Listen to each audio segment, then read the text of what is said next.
জামিনের আবেদনে এবার মামলা ৪৩ বার স্থগিতের জের। এলাহাবাদ হাইকোর্টে তীব্র ভৎসনা সুপ্রিম কোর্টের। জামিনের আবেদন জরুরি ভিত্তিতে বিবেচনার নির্দেশ। কি রয়েছে তাতে জানবো। আমাদের সঙ্গে যুক্ত হয়েছে প্রতিনিধি সৌম্য মুখোপাধ্যায়। সৌম্য, বিস্তারিত তোমরা যদি তুলে ধরো।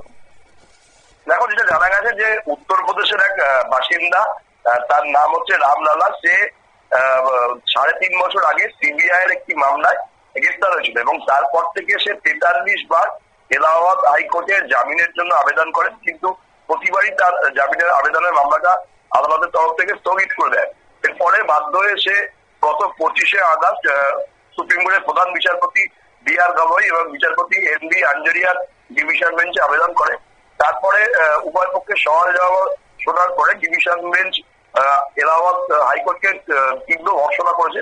যেটা জানা যাচ্ছে যে গত মে মাসে একই মামলাতে আর একজন অভিযুক্ত তিনি জামিন পেয়েছেন, কিন্তু তারপর থেকে ২৭ বার জামিনের আবেদন জানিয়েও জামিনের মামলা স্থগিত হয়েছে এলাহাবাদ হাইকোর্টে।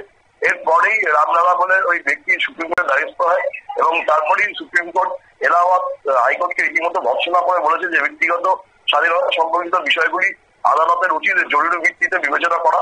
এত দীর্ঘ সময় ধরে যে বিভিন্ন আদালতে মামলা ঝুলিয়ে রাখার প্রবণতা তৈরি হয়েছে, এটা দেশের আইন ব্যবস্থার পক্ষে খুবই ক্ষতিকারক।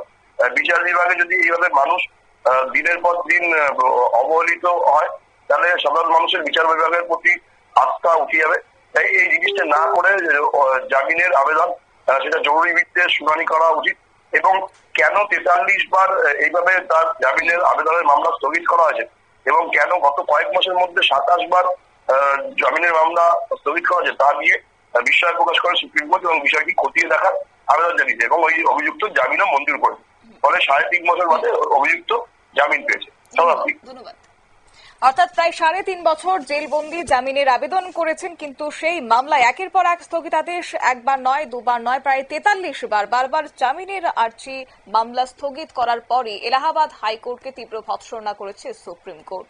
সংবাদ আপাতত এই পর্যন্তই। পরবর্তী আপডেটের জন্য চোখ রাখুন শুধুমাত্র নিউজ ভ্যানগার্ডের পর্দায়। নমস্কার।